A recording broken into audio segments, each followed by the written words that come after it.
I think where we start with Linares today, I think Domagoj, you're pretty even keel as well, just like me. I want to start actually by giving credit to the third division side. They took advantage of a back line that was willing to be taken advantage of. And, I guess I start by saying I'm not really calling any individual player out in particular. I know we're going to pretty much hit everybody, but I don't know how right Alba actually looked in this match. I want to start there because I'm starting with the goal that Hugo Diaz scored to make it 1-0 Linares. I think Alba, maybe it was just because of the third division opponent in the Copa del Rey. Maybe he was coming back from an absence. Maybe his terrific head of hair that has definitely always been there was weighing him down. But he and Puig letting that cross get off was inexcusable. And then Mingueza completely losing Hugo Diaz on the back post was also pretty inexcusable. It certainly was. I think it was kind of a rookie mistake and it should be happening, especially, this was a classic, cup match, early cup match. It's always difficult to squeeze past those lower division teams. It seems easy on paper, and then you get into the game and suddenly you see it's a bad pitch, a bad, weather, and the third division team is giving their all and you're kind of just breezing through it, I guess. So I think it might be a mentality thing as well. It always is, but as Xavi said as well, it's not always about the tactics because he can give them all the best tactics in the world, but if they're not really fully into it, if they're not committed 100%, it's not going to work. And I feel like Barca tactically, it was okay. They've been creating chances. It was decent across the field, not across the pitch.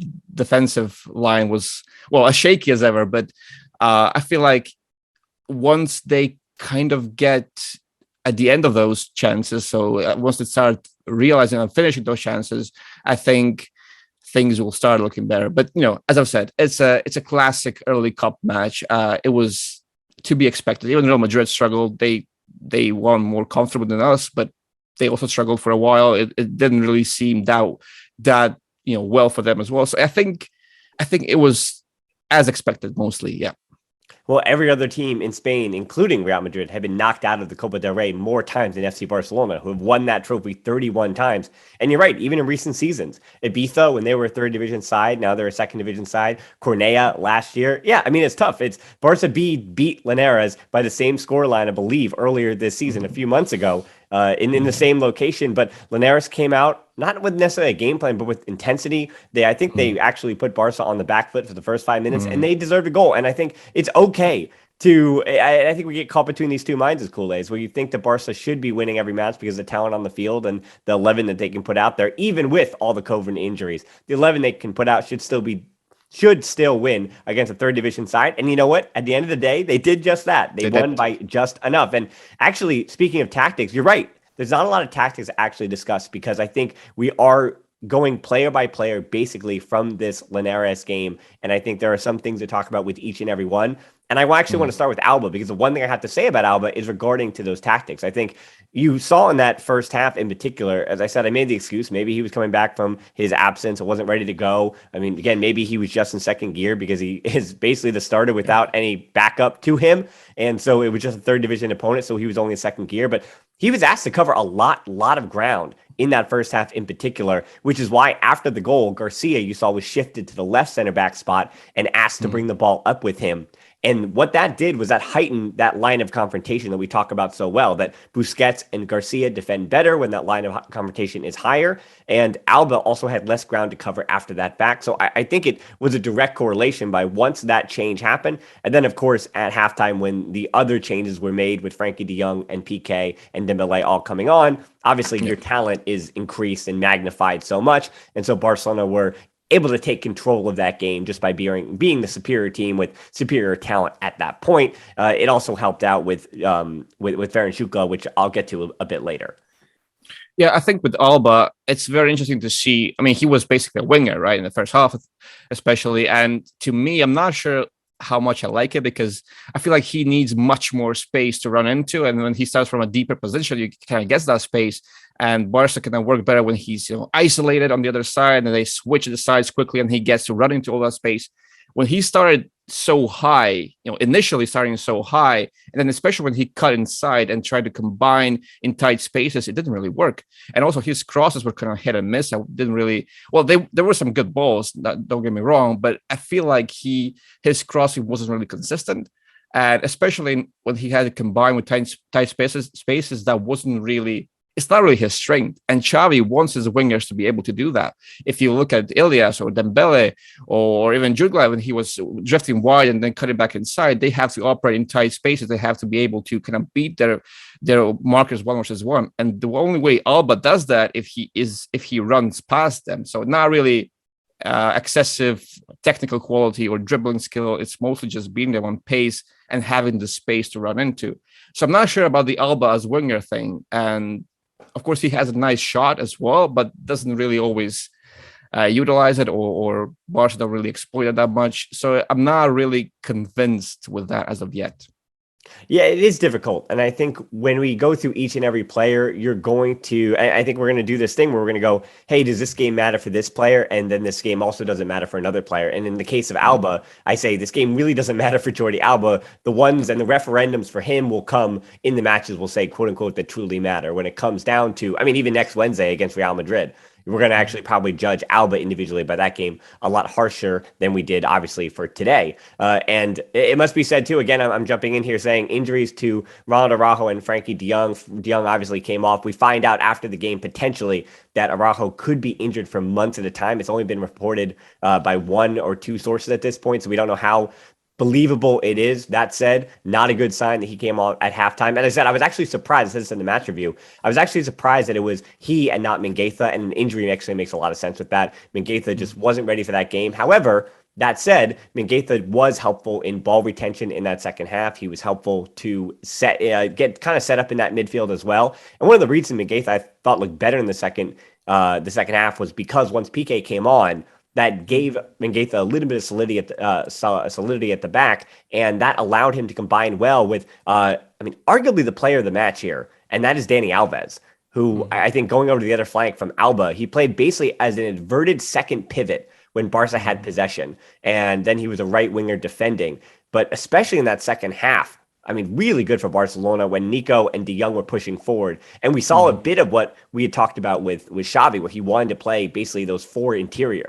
I guess two interiors and two pivots behind them. And Nico and de Jong were operating as those interiors. So, yeah, I mean, Alva's got even better. And it's incredible that 5.5 years after his 391st game for Barcelona, he plays 392. And I think just like the Boca Juniors friendly, this game, again, for Alba, I don't know how much it matters. For Alves, it definitely was showing to let you know that Xavi will be using him. And we can clearly see where he's going to be used, and the fact that he's the most technically adept option at right back, more than Dest, more than Mingueza, more than Roberto if he's ever healthy. And so he is going to get some time, especially if Xavi, and we've seen it, that he wants his right back to invert and be a part of that midfield buildup.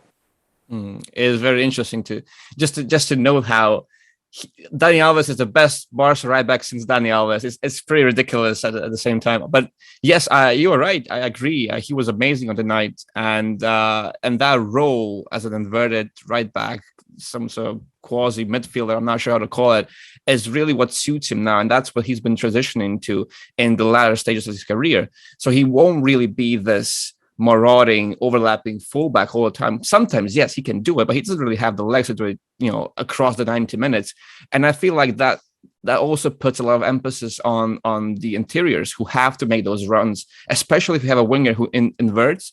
Like Ilias, for example, he was always cutting inside. Even Dembele was cutting inside. So he kind of puts the emphasis on a midfielder to kind of drift wide and ensure that there's width to the front line, and there's always an option on the right side as well. And then you have Alves in a sort of a deeper role, and then he can be the distributor or the creator or whatever. He can even be used just to make sure that there's superiority in the back in the midfield as well, which was also a very, very good thing. He would just slot next to Busquets, and Linares they just weren't able to cope with it, because you notice that there were so many times when our midfielders, Busquets especially, they were receiving possession totally unmarked. There was no one around them because Barca did so well to kind of move the pieces around, stretch the pitch, create space between the lines, and that's what ultimately matters. With Alves, you don't really get the physical side anymore, and that's okay because he is intelligent on the ball. He moves intelligently, and you can use that part of his arsenal, which is,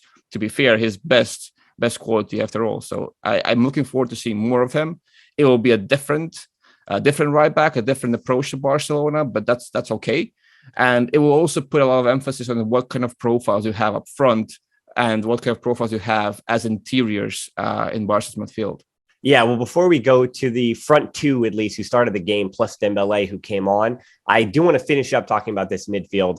We're going to do Puig in a second. But before that, I want to just get your quick thoughts on Nico and Busquets. I thought they were good. I don't have really anything earth-shattering to say about either. Again, I think Nico is just that is a consistent performance from him. And that is now, I think, what we were growing to expect. And I also already want to begin to say, having just turned 20, a few days ago, I want to remind everybody, don't take how young Nico is at 20 and how important he's already seeing. The fact that people have the gall to say, hey, is Nico going to put Frankie de Jong on the bench?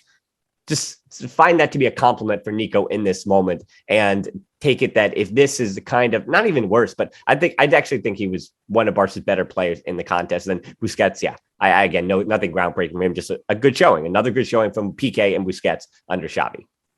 Yeah, I would agree. I mean, Nico and Busquets, they have been amazing. And that's the thing with Nico. He gives you consistently good performances, week in, week out. That's the difference between him and someone like Puig. We'll touch upon him later. But, it's, what you get from him, and you'll get from the same things, the same good things every single time. And that's huge because he has a well-defined role under Xavi, and that role suits him perfectly. He's exactly what Xavi wants from his midfielder. And I think that's massive in terms of, putting him above some other players in the pecking order. Of course, there's Gavi and there's Pedri when he comes back. But I think Nico, it goes without saying, he definitely has a future here. Yeah, well, that's interesting that there was so much discourse about him being a future pivot. You still hear people say it. It still is possible on paper, but it is very interesting to me that if anyone who had seen him just, briefly with the Juvenil B, where he barely spent any time because he went basically from the Cadet A up to the Juvenil A section and then to Barca B even a year early. But with Juvenil A and then the Cadet A prior to, and then a few appearances he made for Juvenil B, he was always playing basically the role he's playing for Xavi, which is actually really interesting to me. That as much as we saw him under Garcia Pimienta last year become this pivot, that he is becoming, as you said, one of those two interiors that Xavi wants to be pushing forward and to just be running. And athletically, he is this workhorse that you're right. I think under a different manager and a different system, Nico's worst performances. We saw his first performances this season when he debuted under Koeman. They weren't great. And I was concerned that he wasn't ready yet for the first, I think, 2 or 3 times that we saw him as he was coming back from that. I believe it was a stomach bug or whatever. It was a long-term stomach issue. And now under Xavi, though, in that system, you're right. Nico makes perfect sense to me as to where he fits. Yeah, exactly. That's actually the biggest point. He has the right profile. It's the same thing when people ask me who has a better chance of making a debut, Mika Marmo or Comas, for example. And I say Marmo because he has the profile that Xavi wants in a team. So the same thing is with Nico in midfield. He simply has the skill set, the arsenal that Xavi loves for his midfielders to have. And that kind of makes him stand out from the rest. And Puig struggles with that. That very same... Let's do the Puig thing now. Yeah. That very same thing is what Puig doesn't have. It's just simply he wants to operate or loves to operate in a slightly different manner. And if he wants to succeed under Xavi, he will have to alter that and just tweak his approach a bit. And I think we're starting to see it, especially in the Mallorca game as well. I think there is some difference, some change in Puig, but at the same time, he's not there just yet. It's very difficult when you don't play week in, week out. I get that. People say that a lot. He doesn't have any continuity, so it's difficult for him to break through. I agree. But at the same time, everyone keeps asking, why does Puig not play more? And I feel like every time we can identify some of the weaknesses that he has, everyone has a meltdown because how can you even speak ill of Riqui Puig? But it's kind of difficult at this point. If he doesn't make it under Xavi, we can put all the agendas, all the personal stuff on the side, and we just have to accept it that may be a quality issue at this point. No, I think that there's so much discourse and annoying discourse, I should say, because surrounding Riqui Puig, not only because he's been around for a while, because there were those who, I hyped him up as well, saying he was going to be, he was really exciting under Quique Setien. And the fact of the matter is that I also hyped up Gabi and I also hyped up Nico. And the fact is Pedri too, that Pedri and Busquets and De Jong and Gabi and Nico are all better than Riqui Puig. And that's the only reason. And unfortunately, that does not create a continual, everlasting argument, right? That's not a great argument. Just to say that there are 5 midfielders in the squad that are better than him. That's why he's a squad player, 6th on the midfield depth chart. He's decent enough to play, but he's not overtaking anyone in front of him. And yet that's it. So I don't want to talk about Puig, but since I'm also the producer of the show, I think we are morally obligated to continue on in this Riqui Puig talk, because it's, and it's tough too. I think somebody, and people have it's not just somebody, but many people have brought up the good point that when it comes to, and I'm going to use Nico, for example, because Nico plays game in and game out, I've said this about PK too, because he's season and year in and year out, that the performances start to tend to blend together. Where if I think of Nico 3 games ago or 5 games ago and try to compare it to today, I go, well, again, he generally puts in a very similar performance each and every time. And then sometimes against Osasuna, he's scoring a goal coming off the bench and it's something different. So you're asking, what did Xavi want him to do coming as a substitute, or what did he do as a starter? For Puig, generally comes on as a substitute, doesn't really play too much, and then started against Mallorca, had a pretty good performance. Again, barely put a step wrong and was bright, was fine. Again, didn't overtake any other 5 in front of him on the midfield depth chart, but definitely earned some minutes. And then against Linares, again, I think for me, even I buy into the Hornets' nest. I want to step into the Hornets' nest a little bit, and I feel myself overthinking it, where I go, that performance didn't really make me feel like Xavi would look at it and he could even lose some trust in him. Like, that's the kind of performance that you lose time.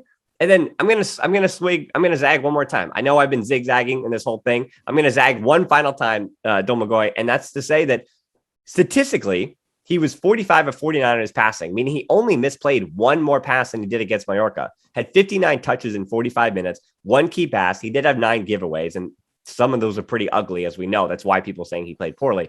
He only found himself in 2 duels, losing 1. He also missed a big chance by skying it to the moon. But so his stats aren't that terrible. It doesn't say he was that bad, but we watched the same game. The eye test said it wasn't his best. That's why he came on at halftime and the team got better, because he just wasn't up to being the engine that the team needed on the day. In that moment, he just couldn't do the job that Xavi needed for the team to be good. But yeah, I don't know. Is it that we're supposed to look at Linares as saying that might affect his future? Or is it one of those where if we're going to take Mallorca and we're going to take these, then both don't matter, because he's still going to be the 6th midfield in the depth chart. It doesn't matter. He'll still get his minutes. I feel like at this point, yes, you are right. He is way down the pecking order, and it's difficult to judge him because he doesn't play that much. Okay, that's true. But at the same time, the likes of Pedri and Gavi and even Nico, they've been showing such good performances that it's difficult to put Puig ahead of them. And I think that Puig does a lot of things well. I have to say that I also am one of those people who love him, and I also hyped him up in the past as well. And this topic of why doesn't he play more was very interesting to me, and I did a whole piece on that, just diving into his weaknesses to see why is it so well. Is there an agenda against him, or are there real weaknesses in his profile that needs to be ironed out? And the thing about Puig is that he kind of lacks some of the basic stuff. So, for example, I said that he was very casual in possession because he was misplacing some passes, and people say, okay, but he had like 90-something% passing accuracy. It doesn't really matter what the stats say, because a pass can be a bad pass even if it hits the target. So he sends the ball to his teammate. If that ball is very difficult to control or puts his teammate in a very, very difficult position, but it still hits the target, statistically, that's a successful pass. But is it really successful if it puts his teammate in a difficult position or is difficult to control? I wouldn't really say so. And there were such instances in the Mallorca game and this game yesterday. So I think he just needs to be more switched on in that regard. And then there's the positional, his movement on the pitch. I think that looking at what Xavi wants his midfielders to do, I think Puig is struggling to adapt to it. He is a player who wants the ball at all times. We know that because he's been so good in the youth categories. He was always the best player on the pitch. He always had to have the ball. But now that may not really be beneficial for the team at all times. So sometimes he will have to move away from the ball. Sometimes he will have to make a dummy run just for the sake of it, not to get the ball, but just to get the marker away, for example, and stuff like that. That's something that he still doesn't really understand. Sometimes he will just slot next to Busquets, like a meter apart from Busquets, and he will stay there for an extended period of time, and that will do nothing for the team structure. And then there's the defensive side. I understand he's very eager and willing to press. He's willing to tackle. He will be the first one to charge forward and try and regain the ball. But there is also this discipline that he needs to learn. Sometimes pressing is not the best thing to do. You have to time your press as well. You have to decide when to move in, when to drop deeper, when to cover for your teammate, when to be the one to press forward. So those things, I think there are some of the fundamental things that he still lacks, despite having obvious qualities like accelerating the play immensely. He's a great tempo accelerator. He can break lines easily. I think he has an eye for that deadly pass. But at the same time, if he keeps doing those basic mistakes in possession, for example, just those casual balls that put his teammates in difficult positions, Xavi won't have that. He won't allow such a midfielder, despite his qualities, to be a starter in his team. I just don't see it. Yeah, and I think it's going to be up to Xavi. I thought, as Levon and I had spoken about earlier in the week, I thought that Puig pressed well in the system earlier against Mallorca, and his passing I thought was better against Mallorca. I just thought he had a good performance. And then again, it seems like everything or every progress that he had made under Xavi, it seemed to all go by the wayside in 45 minutes today. So I think it is unfair. The final note would be that it's unfair for Puig, not even for us to have talked about him again, but it's unfair for Puig that we're talking about him again, because with Nico, there's something we come to expect that he winds up doing. With Gabi, there's something we come to expect that he winds up doing. Frankie de Jong, we can have those conversations until the cows come home, and I think for Busquets, there's nothing more to say. And with Pedri, he's been just injured, so there's really nothing to talk about with Pedri either. There's nothing new. So that leaves us to talk about Riqui Puig, the sixth midfielder on the depth chart. Now, speaking of the depth chart, up top, this is the final thing we're going to talk about with Linares as we put this one to bed. The game winner was scored by Jutgla. The tying goal was scored by Dembélé. And I had said on the match review that Dembélé, his goal was the difference between the first division and the third division. That you blink and the ball's in the back of your net, and Dembélé just has the ability to do that. And those players don't exist in the third division. Jutgla, meanwhile, however, his goal, I think it was much more about the tactics, that once Dembélé came on the field and started attracting more attention, and once de Jong came on and started making more runs from the middle of the park, Jutgla was able to drift out wider to the left where he is more comfortable. I just thought that Jutgla not really too comfortable as a traditional sole number 9 with Ilias playing so wide. And so once Jutgla was able to pick the ball up and be kind of the left winger that he is more natural to, and then fade into the middle, that just supports his game so much more. He started feeling himself a bit more, and he scores that goal. So, of the 31, and I want to say this about Jutgla too, because people keep kind of pushing back because I'm so high on some other players, that it's not that I'm not high on Jutgla. It's that, he's just surprising everyone. He's saying that what a moment he is, because he was discarded by Espanyol, and then he chose to come to Barcelona for more money. But the other point is that Espanyol wasn't giving him a chance in their first team. But Barcelona, because Jutgla has always played for Catalan clubs of all different sizes, Barcelona have definitely seen this player before. They have seen him many, many times, and they passed on him many, many times before. I guarantee you. There's a good chance Girona did the same thing, meaning Man City may have had scouts looking at Jutgla. Espanyol, again, passed him up for their first team. And there are other teams that likely saw him as well in the years that he was with Espanyol, or prior to that, I believe he was with Dahmer, another one of the other, Yapik Tabak, one of the other teams are in the Catalan region. And so Jutgla now, this year, as I said, I'm not going to redo the special versus useful thing again that I did from the earlier show in the week. But I think Jutgla, with this performance again, if of the 31 or whatever it is players that have played for Xavi this season, I think he's in the 25, and maybe will remain in the 16 or so necessary ones, even when Torres is there, Ansu and Memphis are back, and Dembélé if he sticks around, just because he's a valuable piece of the puzzle. And to score 3 goals in 5 matches is a really, really good start. And I'm continuing to not hedge my bets, but I'm interested to see once defenses and again, smarter defenders or higher level defenders in the third division and Boca Juniors in a friendly, what happens when they start to do the scouting report on Jutgla? What happens when they start to figure out where he wants to dribble, the spots he wants to get to, and they start to kind of react to that? Does Jutgla have a huge, or what happens when he's not scoring goals? Is he still going to look as useful? I think that once everyone's fit and the signings start coming in, I don't see him near the starting 11.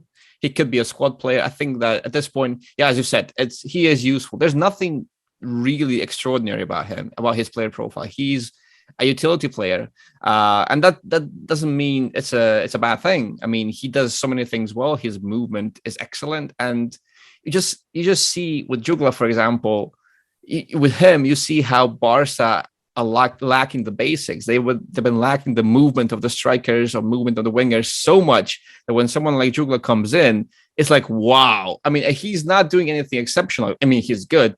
I'm not trying to bash him or anything, but he's not really exceptional in any of those things that he does. But he does the basic things well. And sometimes when you especially when you lack options up front, when you lack the runners, when you lack the right profiles, this kind of thing comes as a breath of fresh air. And I feel like once everyone is fit, I don't really see him having a big role in the team. But for now, he's someone that's worth keeping around, because not only does he provide the goals, he also provides the movement with the necessary profile. He is a utility player. That's what I would call him. This hardworking type of player who can kind of sneak in a goal or two. He can drag the markers away. He can make the necessary movement that you need your strikers to make. And I actually liked him even before he kind of started drifting wide. He was given a lot of freedom in his number 9 role. He was able to drift wide when necessary. He was able to drop deep, and he was doing good work because he would open passing channels for Busquets or for Puig to kind of access the front line, which is key. And that you don't get this sort of mobility and link up with someone like Luke de Jong, for example. So it's a massive difference having Jutgla as number 9 or having Luke de Jong as number 9. And even though he's not exceptional, he still fits the puzzle, and he still provides what Xavi wants his forward-thinking players to provide. So I like him, but I don't think that he will have a big role once everyone's fit and once the transfers start coming in. But we'll see what happens. Yeah, I think that's right, actually. I'd agree with you that his movement in that first half was good. And you're right, that fundamental ability he has to move and know where to put himself in the right directions. He is a smart player and again, a useful player in that way, but I just don't think he's as technical. I mean, it becomes, because we can't understand nuance, and nuance is completely dead in these conversations about these players, it always has to be, and they are fighting for playing time, of course. So it becomes this player or that player, and we keep doing it over and over again. Because even when I mentioned the forwards that are coming back, I didn't mention Easy Abde either. So what we're talking about really for that, I guess, 1, 2, 3, 4, fifth attacker role, we're talking about Abde or Jutgla. So now you have to get in your camp. You have to get in your tribe. You got to get your sticks. You got to get your pitchforks, and you got to make sure you're burning down the other village, because you have to make sure you're in a camp. And that's unfair, I think, to both these players, because Jutgla and Easy Abde are different players. Where in Xavi's system, Jutgla can play much more in the middle, and he has the movement to do so. And Easy Abde is just a traditional winger. And so Jutgla, I mean, as far as the number 9 rotation, Jutgla certainly could find himself still in the rotation with Torres and Memphis and Ansa. I mean, there's so many guys who probably are wingers, but could play in the middle, and that's going to continue to be a problem unless Barcelona ever decides to get a proper number 9. But okay, last player to finally talk about is Ilias Akomach, who will likely, I think, go back to Barca B, as the players I've been talking to are returning.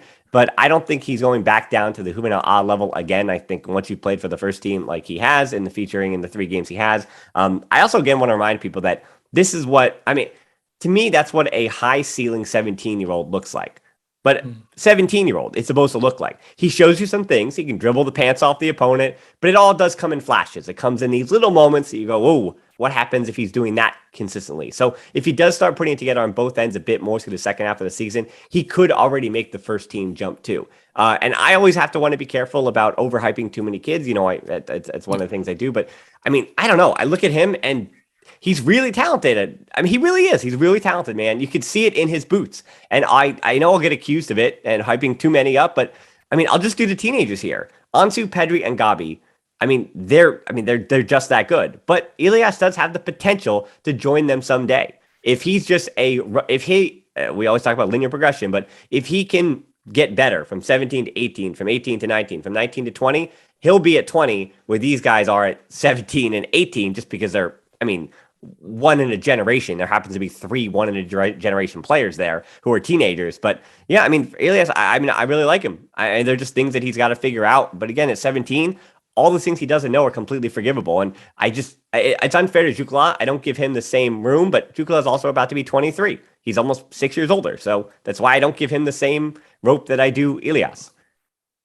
Yes, exactly. I mean, Jutgla doesn't have anywhere near a high of a ceiling as Ilias. Ilias is just, he's a definition of a raw talent. You can see that the ability is there, the technical quality is there, the eagerness is there, the youth is there, and that youth comes in two sides, right? It's the raw talent, but at the same time is the inexperience, and sometimes he dribbles himself into that corner and just loses the ball. He just tries to do too much at some points, and then he loses the ball, and that's normal for a 17-year-old. And I think that you are right. He is someone who has so much talent, but we just have to remember that he may not be like first team ready. He's not just yet, but he will get there if this progression, as I said, is linear, and if he keeps developing and training and understanding the concept, because that's the big thing with those wingers, high-flying wingers like Dembele, for example, as well. They have the raw capacity, the talent, the ability, but it's also the thing that they have to understand how to pass the ball, when to pass the ball, when to make the run, how to run at the opponents. And at the moment, even Dembele is sometimes guilty of this, because he just goes on his pure ability instead of just thinking, okay, I need to do this or do that to benefit the team, not just myself. And Ilias needs to learn this as well. He needs to learn how to time his runs. He needs to learn when to dribble, when to pass. And then once he does dribble a couple of players, when does he stop? And stuff like that. And then there's the final product as well. I mean, he needs to start scoring more goals, I would say. And then if that comes with time, he definitely has a spot in the team.